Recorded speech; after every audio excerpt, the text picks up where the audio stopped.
Muito bem, irmãos, prossigamos então no nosso estudo de Provérbios. Hoje nós vamos tentar concluir o capítulo 3.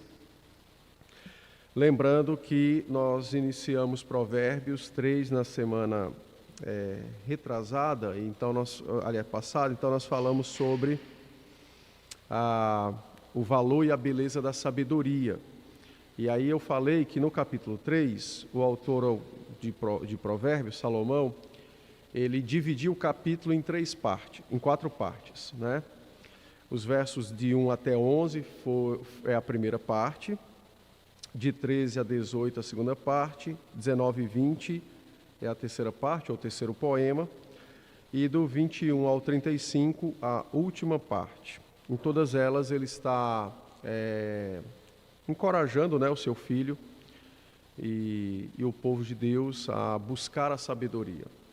Bom, então nós já vimos que ele fez na primeira parte do capítulo, no primeiro poema, ele colocou versículos que admoestam, né, ou seja, encorajam, exortam o filho a buscar a sabedoria, e depois ele colocou promessas para encorajar o filho. Então, o dever e depois uma promessa.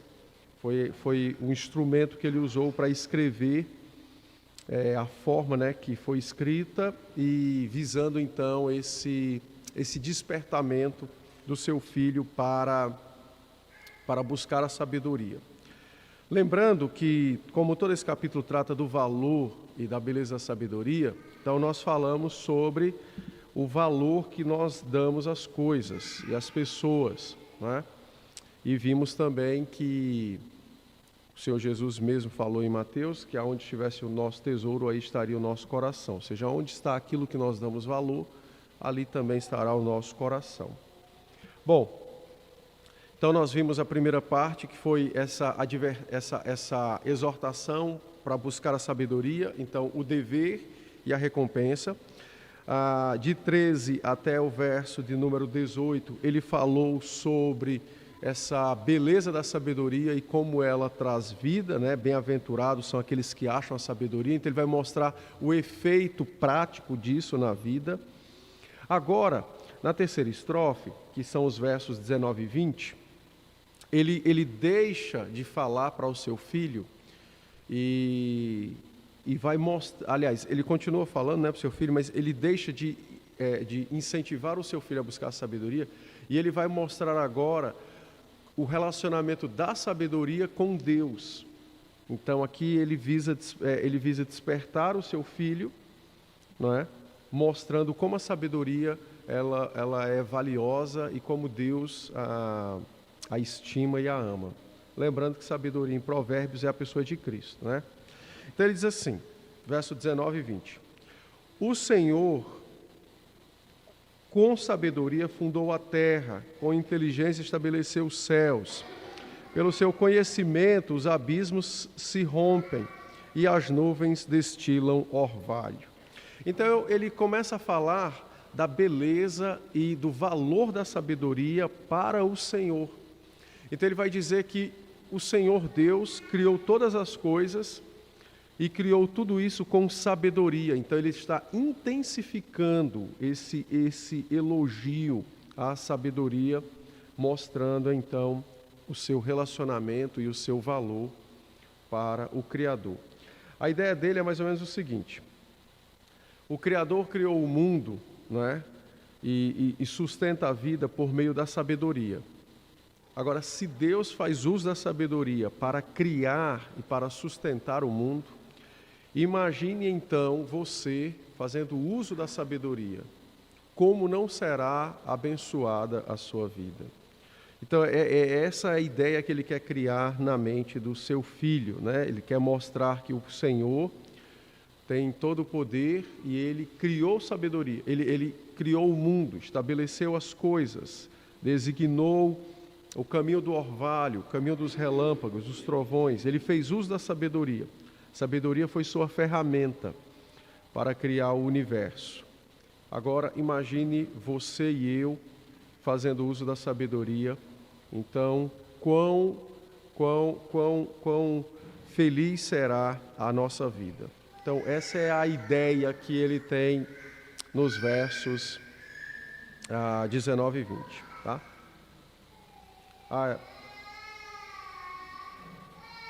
Bom, a partir do verso 21, então, essa última parte, que vai do 21 até o verso 35, nós podemos subdividi-la em duas partes, então, do verso 21 ao 26 e depois de 27 a 35, tá? Então, de 21 a 26, veja que há uma pausa no texto, exatamente mostrando os pontos de divisão no capítulo. Então, ele volta agora ao seu filho e diz assim: Filho meu, não se apartem estas coisas dos teus olhos, guarda a verdadeira sabedoria e o bom siso, porque serão vida para a tua alma e adorno ao teu pescoço. Então andarás seguro no teu caminho e não tropeçará o teu pé. Quando te deitares, não temerás, deitar-te-ás e o teu sono será suave. Não temas o pavor repentino, nem a arremetida dos perversos quando vier. Porque o Senhor será a tua segurança e guardará os teus pés de serem presos. Bom, então agora nós temos uma nova admoestação ao seu filho, para que ele dê ouvidos ao que o seu pai está falando e busque a sabedoria. Só que o tema agora para buscar a sabedoria, nos versos anteriores, de 13 a 18, era a felicidade, né? Como a sabedoria torna alguém muito feliz, não é? Nos versos 19 e 20, ele mostrou a sabedoria como essa ferramenta que Deus usou para criar e gerir todo o universo. Só que agora ele vai falar de algo extremamente necessário. Ele vai mostrar a sabedoria na vida, mas agora ele vai tratar sobre a questão da segurança, não é? Notem que a partir do verso de número 21, que é essa parte que ele vai falar da segurança, né, que a sabedoria nos dá segurança, observe que no verso de número 24 diz que ele vai dormir bem, né, sem ter medos. 25 fala de pavor repentino, fala de arremetida dos perversos. Bom, então ele quer enfatizar que mesmo um homem crente, né, se relacionando com Deus e possuindo a sabedoria, a vida tem as suas incertezas por conta da queda. A queda tornou a vida, em alguns detalhes, incertos, né? E a presença de homens maus no mundo, ela faz com que haja perigos para nós. Então, como é que você vive num mundo onde os maus são numerosamente mais do que os bons? Como é que você vive num mundo assim e não vive atemorizado, né? Não vive angustiado, não é? Como é que nós lidamos com essas questões? Então, ele vai trabalhar essa questão das incertezas, das inseguranças, dos perigos naturais deste mundo, e ele vai abordar, então, não profundamente, mas ele vai abordar isso aqui sobre a presença da sabedoria e como ela tranquiliza o nosso coração. Então, veja, no verso 21, então, ele ordena ao seu filho que não aparte os seus olhos da sabedoria, não é? Porque ela, de fato, lhe dará bom siso, e a sabedoria, de fato, lhe dará vida. Então, a ordem é: não se aparte dela e adorna o seu pescoço. Tá? Bom, o que ele quer dizer é o seguinte, que a prudência bíblica o conduzirá a viver uma vida na qual o favor de Deus é presente. A promessa de segurança é o grande favor divino assegurado nessa estrofe para aqueles que não se esquecem da sua palavra. Então, o foco é viver, não é, diante do Senhor e diante dos homens, por meio de uma prudência que é a prudência bíblica. Ela é quem vai dirigir o nosso coração e vai nos fazer experimentar segurança neste mundo, em meio a todo o caos e todas as inseguranças e incertezas presentes no nosso viver cotidiano, ok? Não é à toa que Provérbios tem uma série de orientações sobre como se desviar dos maus e do mal. Vai desde palavras brandas para desviar o furor, até de se desviar de contendas, não é? Por meio de atitudes, comportamentos e a adoção de medidas bíblicas. Então, Provérbios, ele é muito realista nesse aspecto das incertezas e da insegurança da vida. E aqui, então, ele aborda o assunto, ainda que embrionariamente, ele vai... Lógico, o provérbio não tem uma seção para cada coisa, né? Ele fala de vários assuntos de forma bem pulverizada. Mas a ideia é essa, que esse viver pela prudência bíblica nos assegurará segurança em meio às nossas dificuldades e em meio às incertezas desta vida, ok? Bom...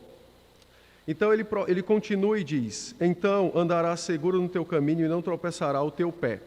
Então, note que ele vai falar sobre essa sabedoria, ou essa segurança, melhor dizendo, com relação às questões cotidianas. Então, nós temos uma vida confiante no verso 23, nós temos questões de casa, trabalho, lazer. Então, tudo isso aqui está abordado no verso 23. Andarás seguro no teu caminho e não tropeçará o teu pé. Então ele está abordando esses assuntos quando trata sobre as questões cotidianas e essa vida segura. Bom, confiar no Senhor então, conforme Provérbios nos diz, significa ter o Senhor como nosso protetor, não é? Significa tê-lo como nosso escudo, e esse é o coração então desse texto. As expressões trazidas aqui como caminho e pé protegido implicam, em diversas situações, elas implicam que a nossa vulnerabilidade não será a causa de nosso tropeço, mas, mesmo vulneráveis, tendo o Senhor como nossa defesa, poderemos dormir tranquilo. Então, ele está contrastando a todo momento a vulnerabilidade dos crentes com o poder e a sabedoria do Senhor. Então, o que é que de fato nos faz dormir tranquilos num mundo de tantas incertezas como esse? Não é o cansaço apenas, é exatamente a boa e a santa mão do Senhor que garante a nossa tranquilidade, que garante a nossa segurança. Entendem? Então, ele está fazendo uma aplicação bem prática acerca de Deus como nosso escudo, como nosso protetor nas questões do nosso viver diário. Bom, então ele continua e diz: o Senhor protege durante a noite, não é? E por isso o crente pode desfrutar de um sono agradável, não é? E aqui tem um detalhe interessante.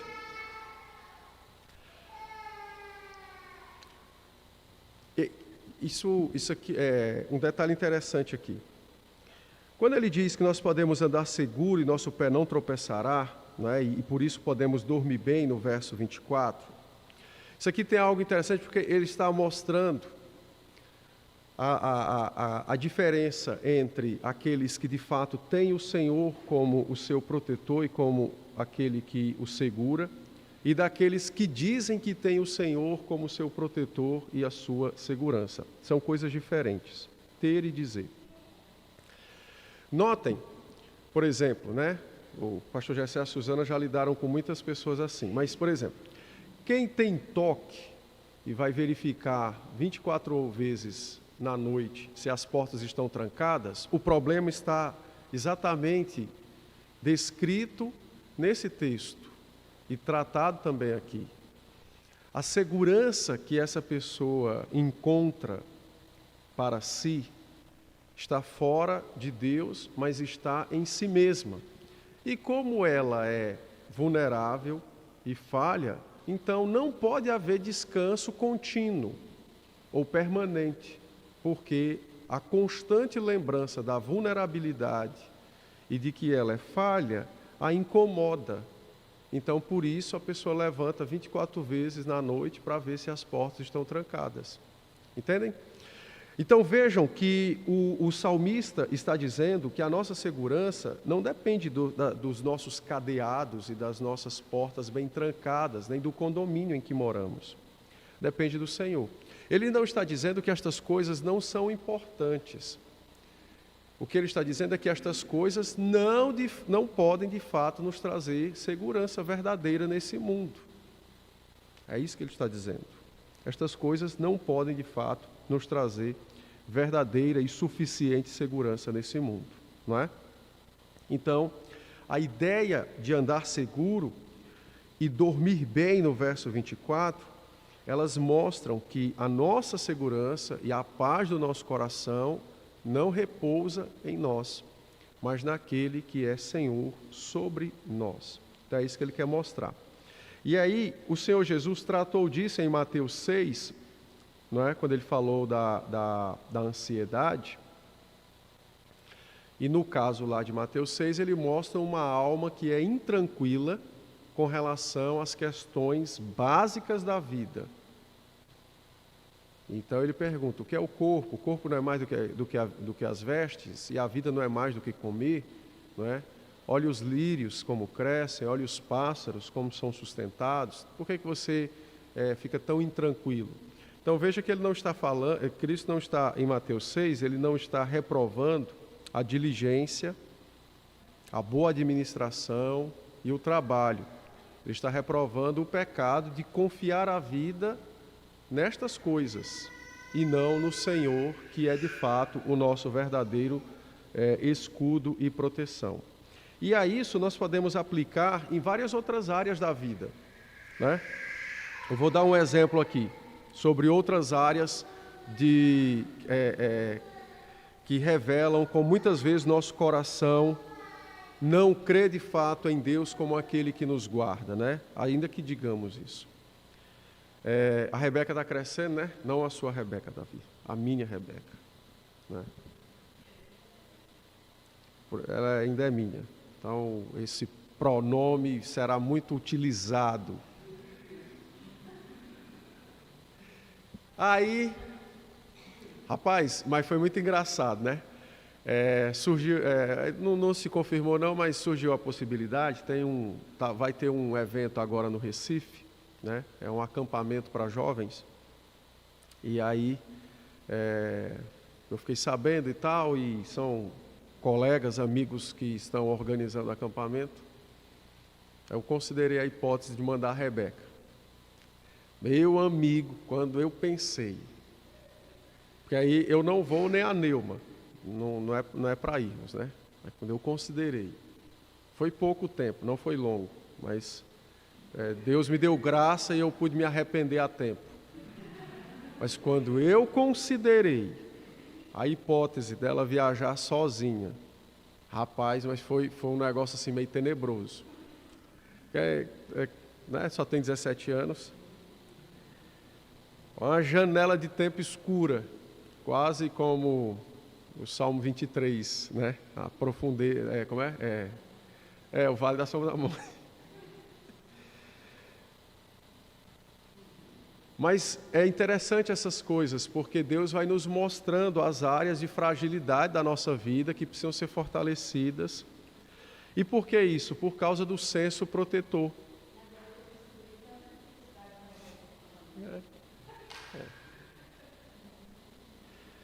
Mas aí, graças ao Senhor, que Ele pôde me constranger e me fez me arrepender, né? Então eu estou pesquisando as passagens. E eu fiquei até mais animado para enviá-la, diga-se. Foi muito interessante, né? Essa mudança, né, radical de uma postura para outra. Mas enfim, mas por que isso acontece? Porque nós atribuímos a nossa mão, o poder de garantir segurança, proteção. E não é verdade. Não é verdade. Nós não temos esse poder e não temos essa qualidade de trazer segurança nem para nós, nem para quem está ao nosso redor. Então, ou Deus de fato é Deus na nossa vida em momentos bons e em momentos de calamidade, ou Ele não é. Ou Ele consegue me proteger eu morando na casa mais segura do mundo ou na casa mais frágil do mundo, ou Ele não é. Se Ele não for Deus em ambas as situações, não é? Então é porque Ele não é Deus verdadeiro. Outro é Deus na minha vida. Os meus cadeados, as trancas das minhas portas, as paredes da minha casa, do condomínio, entendeu? A minha própria pessoa. Então, ídolos vão sendo construídos no coração e eles exigem adoração e serviço. E por isso que muitas pessoas, quando têm os seus ídolos ofendidos, né, pelas circunstâncias da vida, entram em parafuso. Porque a vida foi construída com base naquele altar. De repente o altar cai. E aí agora a pessoa se vê completamente desamparada nesse mundo. Então, o Senhor é a nossa proteção e Ele está mostrando isso de forma prática aqui, né, a partir do verso 21 até o 26, mostrando essa questão da sabedoria, dessa vida prudente, dessa vida fundamentada no Senhor, né, conforme Ele descreve aqui. Tranquilos? Muito bem. Podem ir se examinando aí para ver as áreas aí que vocês estão falhando aí, tá? Isso é motivo de grande alegria, porque o Senhor nos traz o arrependimento e então nos faz mudar. Bom, a segunda cena nesses versos se encontram a partir do verso 25, quando ele fala então de algo mais sério. Então veja que ele vai gradativamente, do menor para o maior.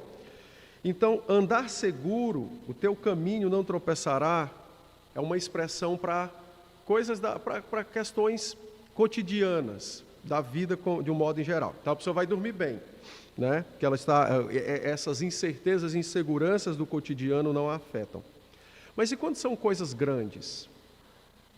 E quando são calamidades? E quando alguém vai para a igreja, né, feliz da vida, e de repente alguém fura o sinal e o carro bate no outro, onde é que está Deus nessas coisas? Não é? Ou quando a gente está extremamente apertado por conta de várias circunstâncias no orçamento e do nada, então, Deus permite que um problema aconteça para sugar ainda mais as finanças.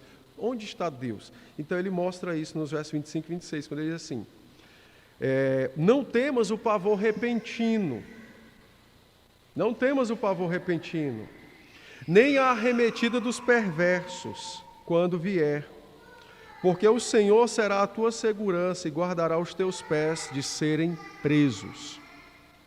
Então ele agora sai de uma circunstância repentina para uma circunstância de calamidade, de crise, de desgraça, né?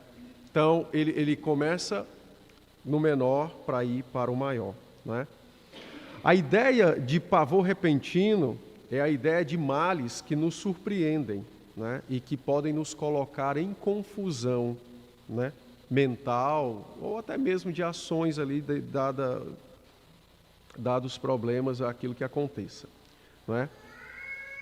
E a ideia de arremetida dos perversos significa exatamente surpresa, quando algo nos acontece de forma inesperada, não é? Completamente inesperada. Então, como nós iremos reagir e aonde o Senhor está em meio a tudo isso? Então, observe que essas questões, elas vão revelar o que está no nosso coração e elas vão revelar se de fato nós temos o Senhor como nossa proteção ou não. Elas vão de fato descortinar, trazer do fundo do nosso coração se de fato temos o Senhor como a nossa proteção ou se temos outra coisa como o nosso protetor, tá? Então, repentinamente implica nessas calamidades, nessas coisas que são fortes e que podem nos tirar, né, do eixo ali com aquilo que aconteça, ok? Bom, Então, no verso 26 ele diz: porque o Senhor será a tua segurança e guardará os teus pés de serem presos. Então, observe que quando esses momentos de calamidade acontecem, é natural que nós fiquemos desnorteados por um tempo, né? Por um período. O problema é a causa do desnorteamento, e se a pessoa ficar presa ao desnorteamento, esse é o problema. Ficar desnorteado quando algo acontece, quando uma crise acontece, é tranquilo, faz parte da vida, né? Faz parte da nossa fragilidade. Mas a causa desse desnorteamento, e se ficarmos presos a ele, é que é o problema. Quando eu fiz uma cadeira lá no mestrado sobre aconselhamento em situação de crise, então nós vimos que uma crise é quando os fundamentos de uma pessoa ou de uma família são abalados. E isso acontece por uma coisa repentina. Pode ser uma coisa muito grande, pode ser uma coisa não muito grande, mas de qualquer modo abala os fundamentos da família, né? Bom, então o trabalho do conselheiro é procurar levar as famílias a sair da crise, né, restabelecendo os fundamentos. Só que muitas pessoas, elas se recusam a sair da sua crise, né, por conta da causa que abalou os seus fundamentos. Às vezes são sonhos escondidos, desejos escondidos, ídolos que a pessoa não quer revelar, não quer descobrir, entende? Medos, dependendo do que seja, não é? Então, às vezes é uma fuga ficar ali, né? E outros, muitas vezes, por não terem o Senhor, ou por não terem uma compreensão mais sólida acerca de quem é o Senhor, eles demoram a sair da crise, né? Porque a única coisa que eles enxergam diante de si é só os escombros, né, do problema. Não conseguem ver o Senhor. Então, a causa e a permanência são os problemas e não o abalo em si, né? O abalo faz parte da nossa resposta a essas ações que são repentinas, né? Doença, morte de alguém de forma repentina, até mesmo um acidente, né? Algo desse tipo. Isso muitas vezes traz esses abalos, ok? Bom, agora, olha um detalhe interessante. Na parte B do verso 26, observe que ter o Senhor como nossa segurança não impede que soframos estas coisas. Nós não temos um passaporte, né, dado na nossa conversão para uma vida sem dores. Mas olha a promessa que está na parte final do verso 26. Você tem uma afirmação que o salmista, que Salomão faz, dizendo o seguinte: os teus pés não ficarão presos.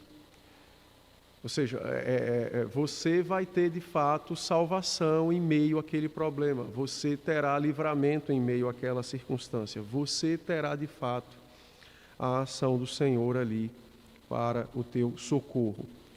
Há um salmo no livro dos Salmos que o salmista relata dizendo o seguinte, né? Na sua descrição, ele diz que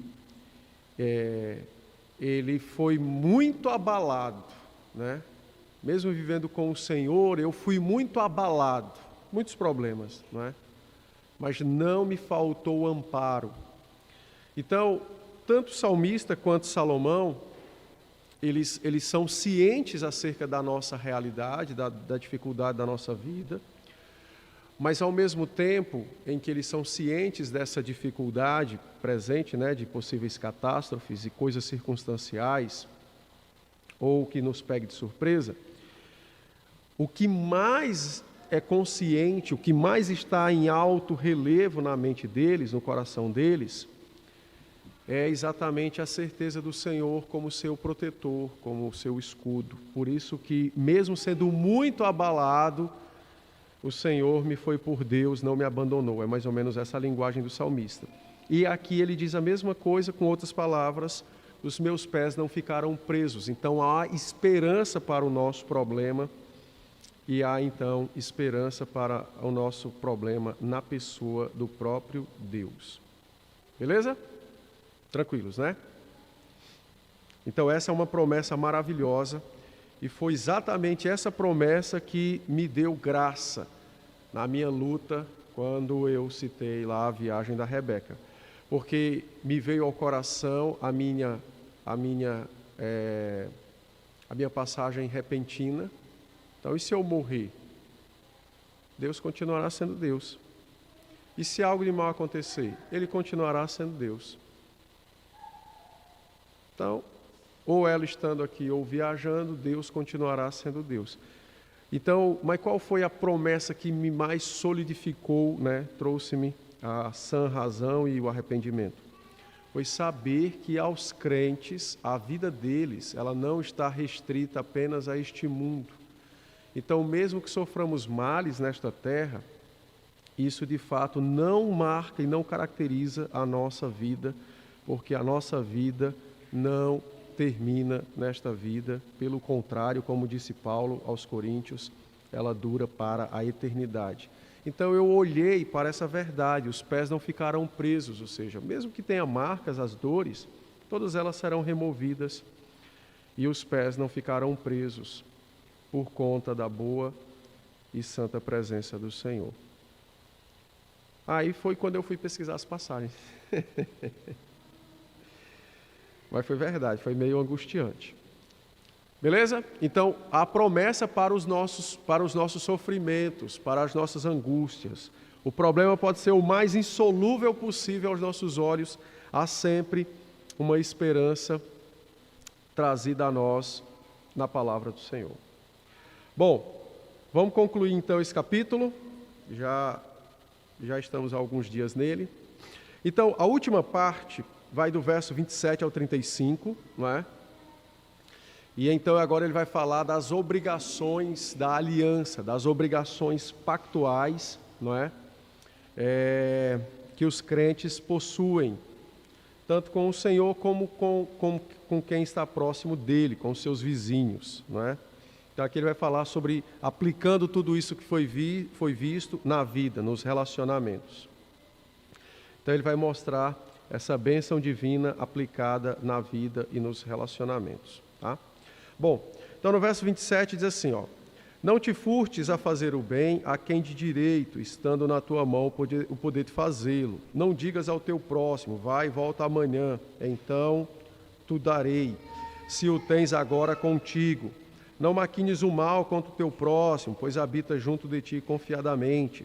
Jamais pleiteis com alguém sem razão, não é? Se te não houver feito mal. Não tenhas invejas do homem violento, nem sigas nenhum de seus caminhos, porque o Senhor abomina o perverso, mas aos retos trata com intimidade. A maldição do Senhor habita na casa do perverso, porém a morada dos justos ele abençoa. Certamente ele escarnece dos escarnecedores, mas dá graça aos humildes. Os sábios herdarão honra, mas os loucos tomam sobre si a ignomínia. Então, ele vai aplicar o que foi dito nos nossos relacionamentos, né? E aqui nós podemos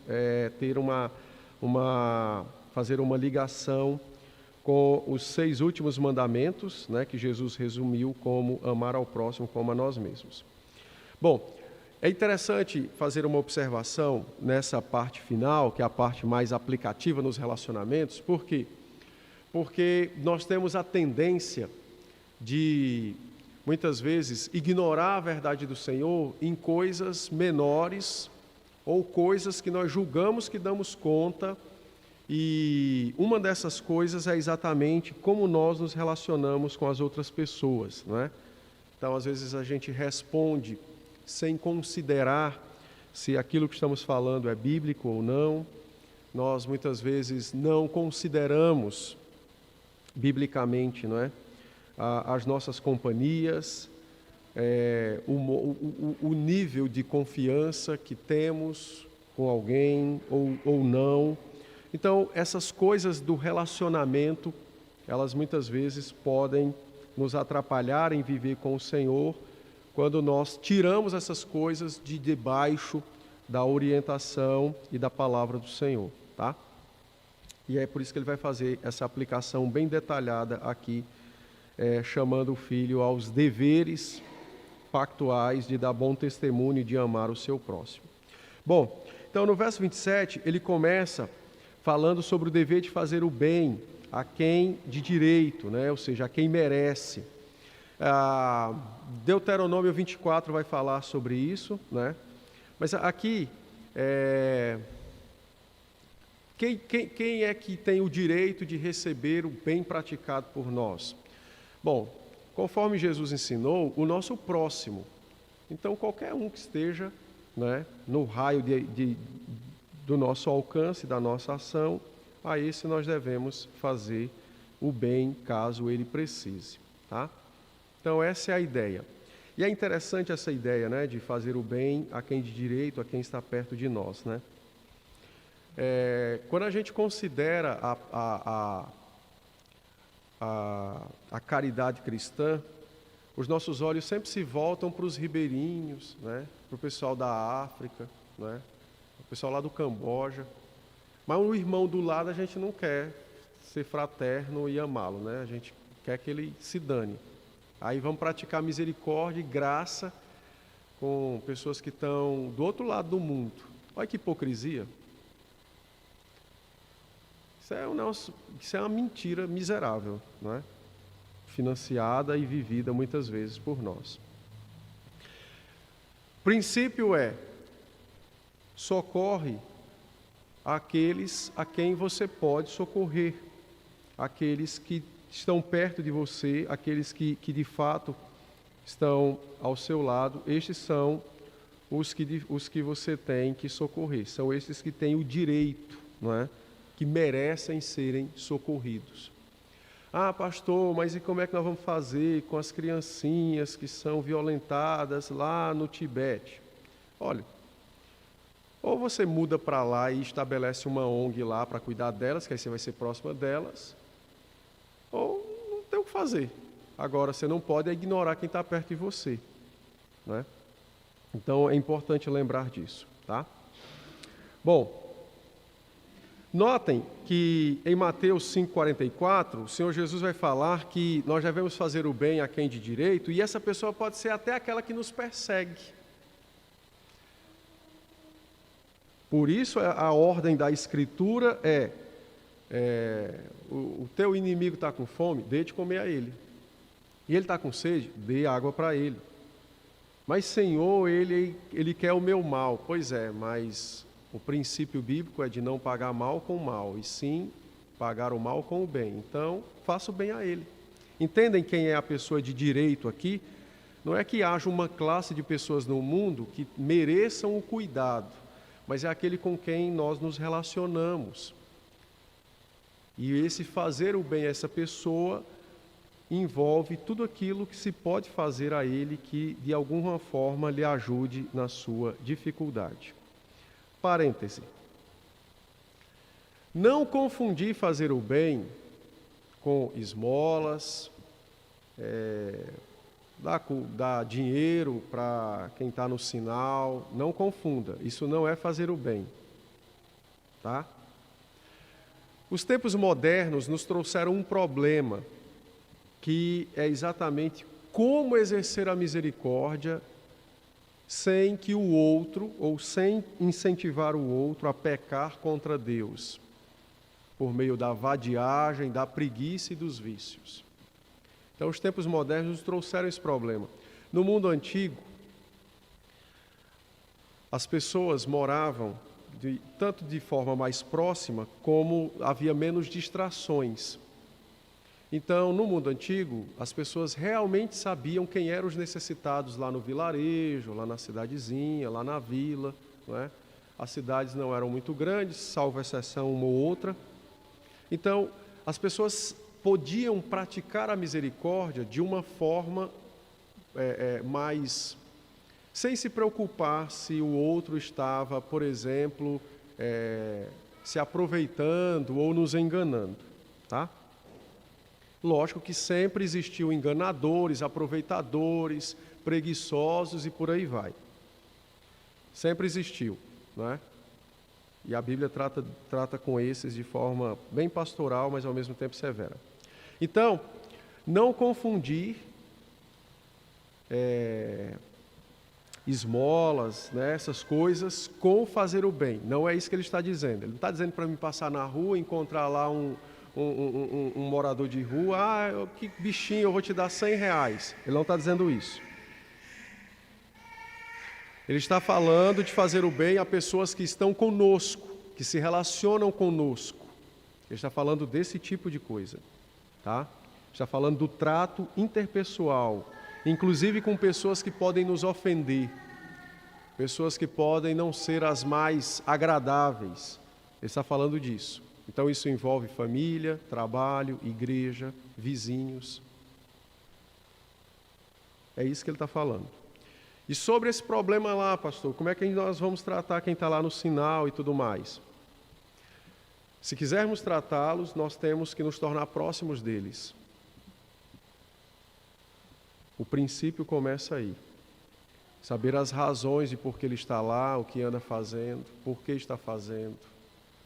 E aí, se ele aceitar a nossa ajuda, que começa primeiramente com a palavra para transformar o coração, aí nós vamos para a segunda parte, que é ajuda com trabalho, comida, roupa, etc. Do contrário, infelizmente não. Parece ser uma coisa muito antimisericordiosa. Não, não parece. A Escritura proíbe que nós incentivemos o preguiçoso, o vadio. Há uma proibição clara na Escritura. Nós não podemos fazer isso. Tanto em Provérbios, como no Novo Testamento, o apóstolo Paulo mesmo, inclusive, e era uma vadiagem santa, né, no Novo Testamento, que Paulo escrevendo aos Tessalonicenses, aí tinha gente que achou que Jesus ia voltar amanhã, segunda-feira. Aí ele não foi mais trabalhar. Vadiagem santa, porque ficou aguardando o Senhor. Aí Paulo disse, olha, tem alguém na igreja que não quer trabalhar? Tem, pois não coma. Simples. Aí a vadiagem santa é graça, né? Entendem? Então, esse tipo de pecado não é tratado ou não é levado de uma forma assim muito paternal pela Escritura. Ela trata de forma séria, não é? Há um mandamento sobre isso, que é o sexto mandamento, não furtarás. Então, esses problemas sociais são problemas modernos, que a igreja tem que pensar sobre eles, estudar o caso, mas eles são problemas oriundos de uma concepção de vida contrária à Escritura, extremamente contrária à Escritura. Então, ainda que sejam seres humanos, pessoas criadas à imagem de Deus, o nosso trabalho, em primeiro lugar, orar por eles, e se queremos fazer algo efetivo, precisamos nos aproximar para poder mudar de vida, não apenas dar lá o dinheiro ou comida. Oi, Samara.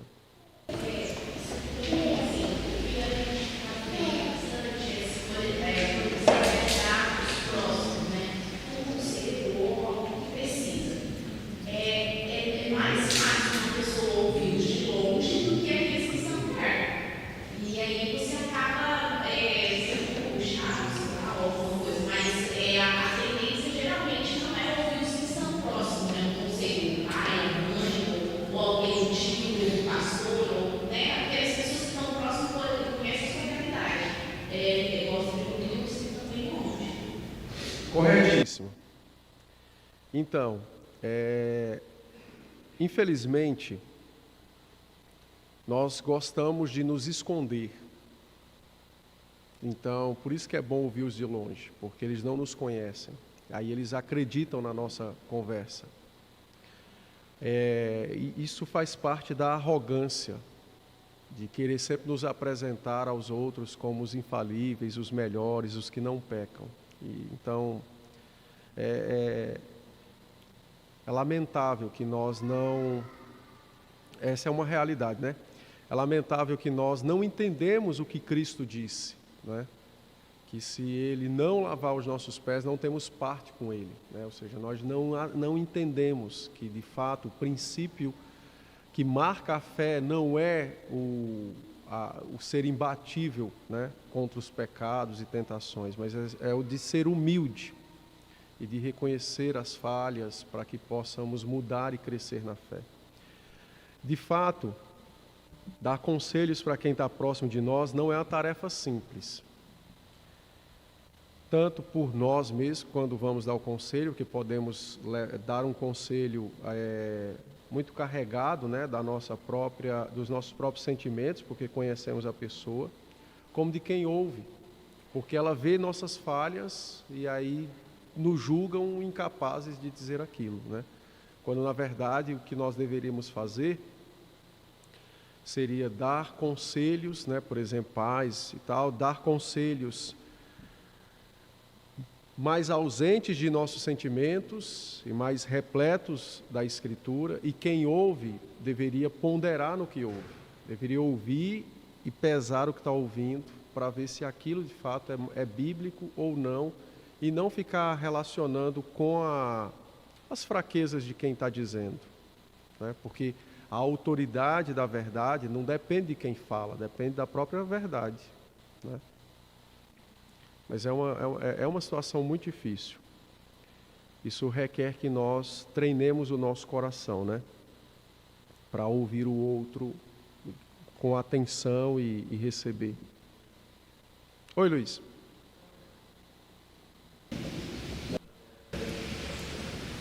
Mas foi bem colocado, Samara. É difícil. É difícil. E é por isso que há vários textos em Provérbios que falam sobre essa questão de dar e receber conselhos. Exatamente porque essa é uma realidade bem difícil para nós, né? Que é nos mostrar verdadeiramente sem máscaras, né? Então, para os de longe é mais fácil, mas para quem está perto, não.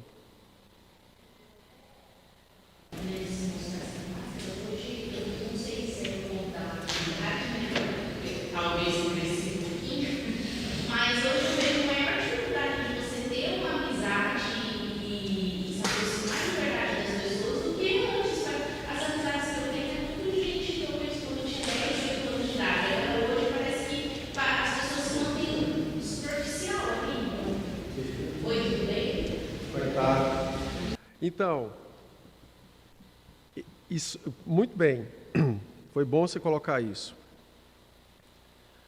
Uma das coisas que a fé cristã sempre nos faz e sempre traz a quem a possui, apesar de termos uma grande irmandade, mas todo cristão ele tem áreas de solidão, todos eles.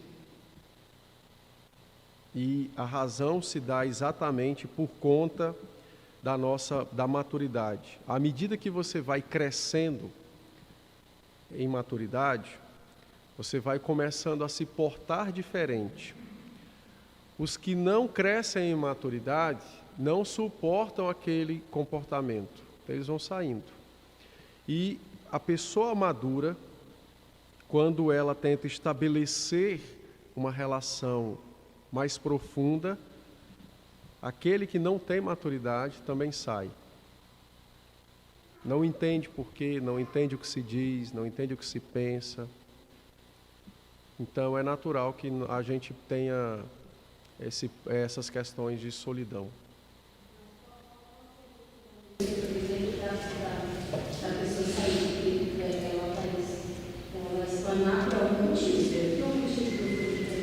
Tá, vamos lá. Por exemplo, ela vai ser um crente, se um é maduro, outro vai ficar, certo? Ou vai começar. Sim. Mas assim, e aí se ela é fraca, não é porque ela é descrente, por exemplo, não ela ser uma crente. Mas qual é o fundamento, qual é o motivo dela estar? Não confundir questão de salvação. Estamos falando de crentes maduros e fracos. Vou dar um exemplo para vocês bem interessante. Certa feita, o Senhor Jesus Cristo estava conversando com seus discípulos E era a véspera de sua crucificação. O Evangelho de João relata isso, não é? E no capítulo 16 de João, o próprio Senhor Jesus diz que tinha muita coisa para dizer-lhes, mas eles ainda não podiam entender. Não podiam compreender. Tá? Não é esse o capítulo que relata outras coisas que aconteceram depois. Aí você vai juntando o quebra-cabeça daquele momento. Aí, na noite, talvez seguinte, ou na mesma noite do capítulo 16 de João, não é? O Senhor Jesus disse aos seus discípulos: olha, o pastor será ferido e as ovelhas se dispersarão. Levantou-se um homem extremamente crente e disse: pois é, todos eles podem te abandonar, menos eu. Veja que o Senhor Jesus tinha dito: olha, o pastor será ferido e as ovelhas se dispersarão. Não deixam de ser ovelhas, mas elas vão se dispersar. Aí uma ovelha se levanta e diz: não, o senhor está errado. Eles vão, menos eu. Entendeu? Ele não entendeu do que Cristo falava. Não tinha a menor ideia, ele veio entender depois. Mas era um crente. Por isso que as pessoas espanam. Porque para haver comunicação, as partes têm que se entender.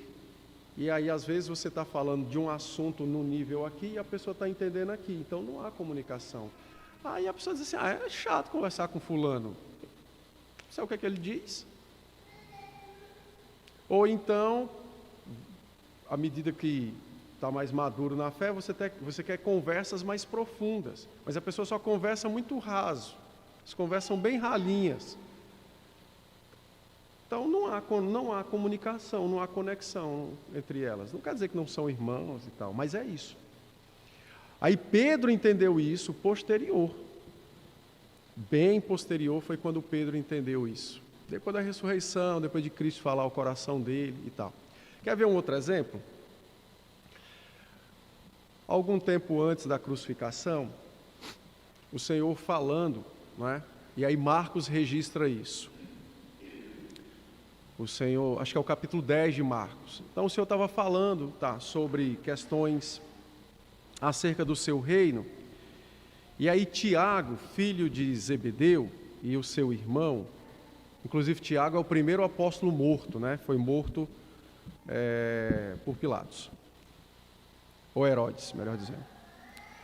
Aí Tiago levanta-se e diz assim: Senhor, no teu reino, permita que eu me fique do teu lado e o meu irmão do outro. Aí Jesus disse: mas rapaz, você não sabe o que você está pedindo. Você pode beber o cálice que eu vou beber? Aí o cara disse: não, é bebida, eu posso. Mas Jesus estava se referindo ao cálice da ira divina. Aí Jesus disse: não, então tá bom. Ele foi o primeiro a morrer. Pode ler Atos 7, ele é o primeiro apóstolo martirizado, é Tiago. Porque ele não tinha noção. Lógico que a morte dele não quer dizer que esteja associada à sua imaturidade naquele momento, né? Ele não tinha noção. Aí Jesus interrompeu a conversa rapidinho, ele nem foi adiante. Então tá bom. A mãe dele veio pedir: Senhor, os meus meninos, eles são tão bonitinhos, bota um do teu lado, outro do outro, lá no reino e tal. Aí Jesus: minha filha, você vai ser crucificada? Eu vou. Então tá bom. Você vai dizer o quê? Você vai dizer o quê mais? Você vai dizer o quê se não tem o que dizer? Então é isso. Mas essa é a razão, né?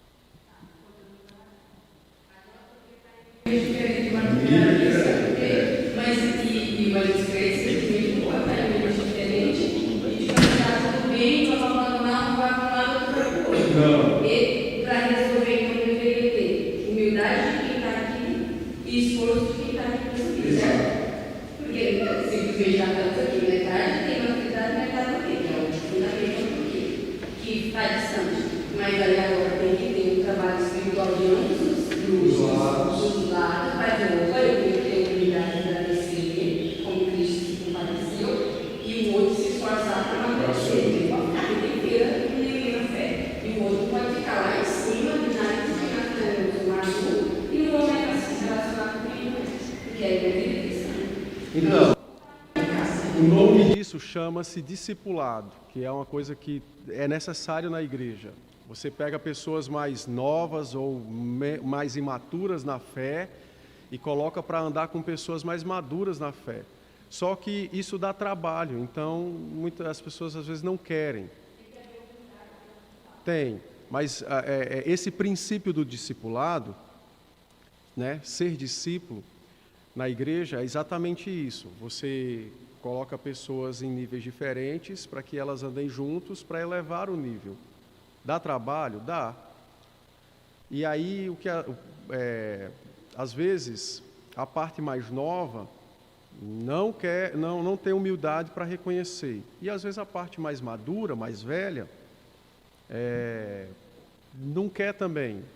Não tem humildade para esperar, ou humildade para entender que isso é uma dinâmica da igreja. Então, mas o correto é fazer isso, colocar junto para você elevar. Tem até uma ilustração que é o seguinte: num rio de água corrente, os peixes sobem, né, na maré, na correnteza para desovar. Mas por que eles sobem? Por que eles não colocam os ovos onde eles estão? Porque onde eles estão, a água é forte e tem mais predadores. Então eles vão o máximo possível subir na cabeceira do rio, porque no começo do rio as águas são mais tranquilas. Então eles procuram bolsões ali, tipo uma piscinazinha natural ali, um cantinho que a água é tranquila, aí ele desova, porque aí dá tempo o peixinho se formar e nadar. Então essa é uma figura da igreja. Mas como é que nós aprendemos a viver em igreja? É o rio está correndo, aí alguém se converte, ele já entra no rio e morre.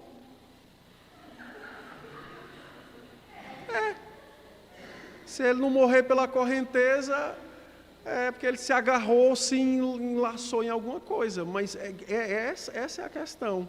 E aí dá trabalho, né? Assim, toda a igreja tem que ter o mesmo entendimento. Vai, pastor. Não. Beleza, que a primeira dama falou, como igreja, não só como igreja, mas como ser humano, nosso maior desafio chama-se relacionamento. Né?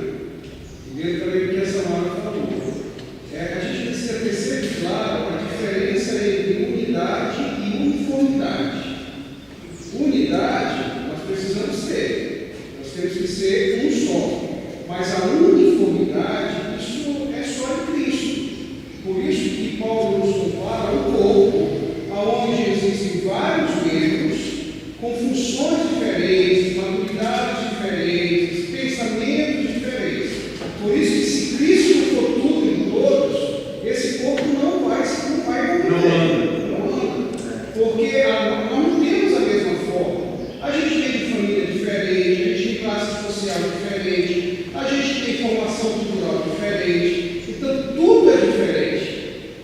Então, ter a mesma forma, não adianta querer que a pessoa vista como eu visto, ande como eu ando. Nós precisamos ter o mesmo pensamento, a mesma voz, mas isso em Cristo. Somente em Cristo. Isso se aplica ao casamento, isso se aplica à família e à igreja. Então, o nosso alvo é ter unidade. Então, nas nossas diferenças, nós nos aproximamos. Eu me lembro muito de um pensamento que meu sogro sempre usava, Melânico. Ele dizia: o direito de divergir é o que nos mantém unidos.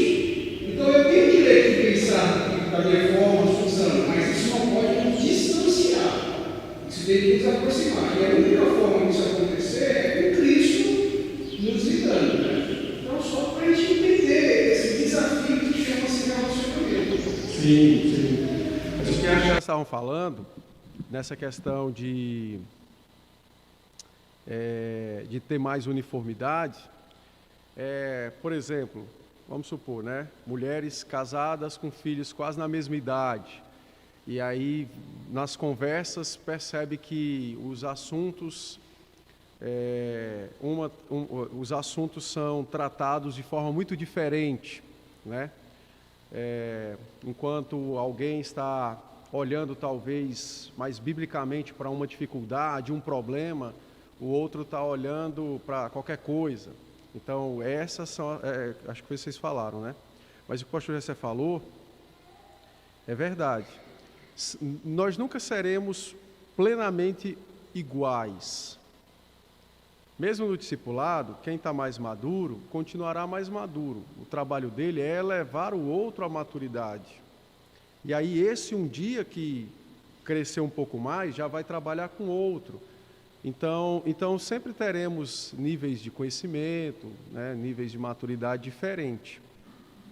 Agora, o grande problema de viver, de se relacionar, é a questão do orgulho, porque aí você não reconhece que precisa e quem tem não é humilde para dar.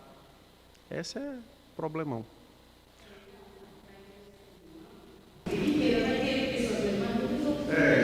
Menos maduras. Então, o desafio é se manter juntos mesmo com essa vida dinâmica da igreja, porque a igreja não vai estar 100% na terra, aqui todo mundo. Porque a vida tem pessoas chegando, a gente não pode cair, como ele está acreditando, até o lado ele pode acreditar ou em algum ponto de dificuldade da vida, porque a gente não é mais 100% de ninguém, é mais 100% de Não é 100% de então, esse vai e vem vai acontecer sempre. O desafio maior para o não é se manter unido. Porque, na verdade, aí é o que nós falamos. Que como é que nós superamos essas divergências e essas diferenças? Nós superamos olhando para o nosso Redentor. Não tem ninguém mais maduro e nem existe ninguém mais maduro do que ele. E mesmo assim ele foi extremamente humilde, compassivo com homens como Pedro, Judas. Então, olhar para Cristo nos fará buscar a unidade, ainda que haja diferenças, né? E aí entra na questão das amizades também, né?